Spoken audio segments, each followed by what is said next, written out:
The capitoline wolf. Every empire needs a good founding story, and ours begins not with an all-powerful god, but with a hungry animal. The legend is simple. Romulus and Remus, twins of royal and divine blood, are thrown into the Tiber to die by a usurper king. A certain death sentence, but the river spares them. The basket runs aground, and then she appears. A lupa, a she-wolf. Instead of devouring them, which any sensible animal would do, she nurses them. She protects them.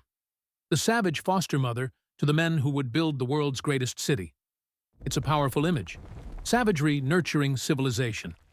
Of course, those of us who live in the real world know another word for lupa. It was our barracks slang for the prostitutes who worked the dark alleys. It's far more likely the twins were saved by one of these women, perhaps one named Acca Larentia, and the poets, always worried about reputation, thought a divine animal sounded better than a woman of the trade. But in the end, I prefer the wolf. She represents the true Rome, hungry, practical, and willing to raise something lasting from what the rest of the world discarded to die. Faunus, the wild god. To the poets and the rich in their villas, Faunus is a rustic figure. Half man, half goat, playing his pan flute, chasing nymphs, and drinking wine. A harmless garden decoration. They call him the good god. But we, who have spent months on campaign in the dark forests of Germania or Britannia, know a different version. The Faunus we meet isn't interested in music. He is panic, the Greek word for the fear he inspires. It's that sudden, cold terror that sweeps through a camp in the middle of the night. The sound of a snapping twig that makes an entire century reach for their gladii. Ready, sir. The feeling of being watched by eyes you cannot see. The Greeks had their drunken satyrs. We have the whisper in the darkness. Faunus isn't a reveler. He is nature's pragmatic reminder that no matter how many stone roads you build, you are never truly in control once you step off the path. Lares and Penates. You won't see colossal marble temples built for them. These aren't the gods emperors put on their victory banners. Jupiter gets the capital. Mars gets the battlefield. The Lares and Penates get the kitchen. They are the spiritual infantry of Rome, the gods of the everyday. Politicians pray for glory and power. We, the common folk, pray to them for far more pragmatic things, that the pantry doesn't go empty, that the fire doesn't go out, and that the roof doesn't collapse. They are two distinct groups, but always invoked together. The Penates were the guardians of the pantry, the spirits who protected the family's food supply. Your grain, your wine, your olive oil. If you ate well, you thanked the Penates. The Lares were more personal. They were the guardians of the home itself, the hearth, lar, and most importantly, the family. Often they were seen as the spirits of the founding ancestors themselves, watching over their descendants. In every Roman home, from the poorest hut to a senator's atrium, there was a small shrine, the lararium. It was there the head of the household made a small daily offering, a splash of wine, a piece of cake, incense. It was the ritual that held the home together. For a legionary, this was everything. You don't march hundreds of miles through mud for an emperor you'll never see. You march for your lar. Many of us carried small bronze statuettes of our personal lar in our marching packs. It was the piece of home we carried into the barbarian wilderness. While the generals sacrificed bulls to Mars, the common soldier whispered to the little idol in his pocket, asking to return to the hearth that God protected. That is real devotion. Lemures, or, as the more superstitious called them, larvae. Do not confuse these with the Lares. The Lares are your ancestors, the guardians of your home, the spirits you invite to dinner. The Lemures are the spirits you do not want around. They are the restless dead, the ones who didn't get a proper burial. The ones who died violently, or too young, or were simply too bitter to move on. They are ghosts in the purest, most terrifying sense. For an empire built on war, we had a lot of them. A lemur isn't there to protect your pantry.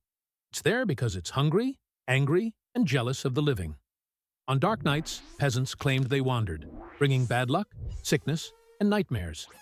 They were the explanation for that sudden chill down your spine when you were on guard duty. And Rome, being pragmatic as always, didn't try to fight them with swords. You can't kill what's already dead. Instead, we bribed them. We had a festival for it, the Lemuralia, in May. In the middle of the night, the paterfamilias, the head of the household, had to get up, barefoot.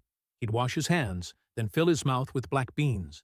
Then, he'd walk through the house, spitting the beans behind him, over his shoulder, repeating 9 times, "With these beans, I redeem me and mine."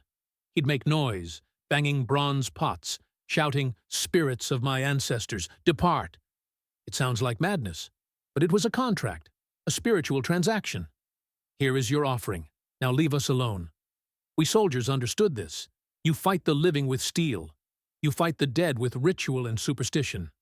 And you never, ever leave a comrade unburied on the battlefield. Not because the gods care, but because you don't want him coming back as a lemur. Cacus. Long before Rome was Rome, when this area was just pasture and swamp, we had monsters. Cacus was one of them. He wasn't a god, he was a problem, a giant, a son of Vulcan, who lived in a cave on the Aventine Hill. And he had a bad habit, stealing cattle. The legend says Hercules himself, returning from one of his labors, passed this way with a herd. Cacus, being cunning, stole some of the oxen.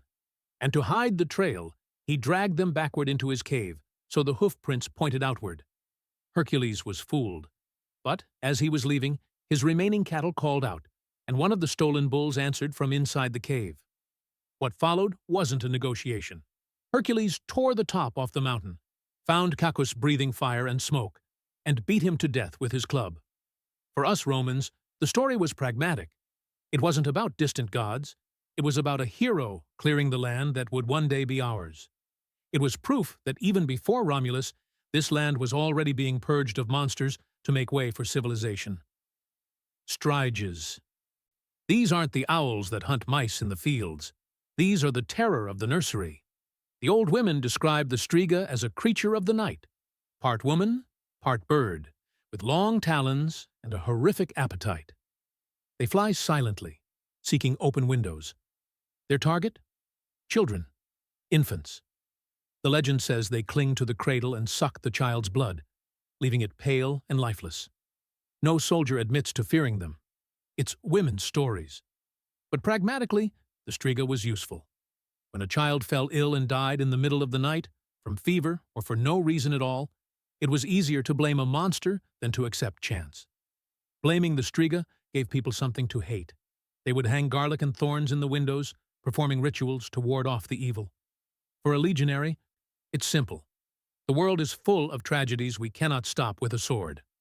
People prefer to invent monsters that can be fought off, even if only with superstition, rather than admit they are powerless.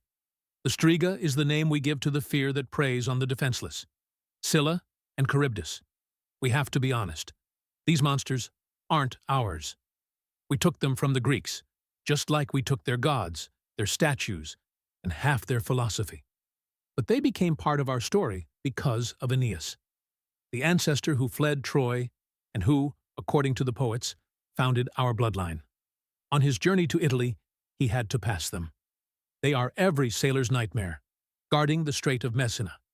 Charybdis is a void, a massive whirlpool that sucks down the entire sea 3 times a day and spits it back out. Get too close, and your ship is reduced to kindling. Scylla is worse, a 6-headed monstrosity hidden in a cliffside. She strikes any ship that tries to avoid Charybdis, snatching sailors right off the deck. For a pragmatist, the lesson is clear. It's the rock and the hard place, an impossible tactical choice. You cannot win. You can only choose how you lose. Aeneas was advised to sail close to Scylla. It was better to lose 6 men to the monster's heads than the entire ship and everyone on it to the whirlpool. It's a hard lesson every commander learns. Sometimes, victory just means choosing the lesser sacrifice. The strait is real. The danger is real. The monsters are just the names we give to the teeth of the trap. Taraxippus.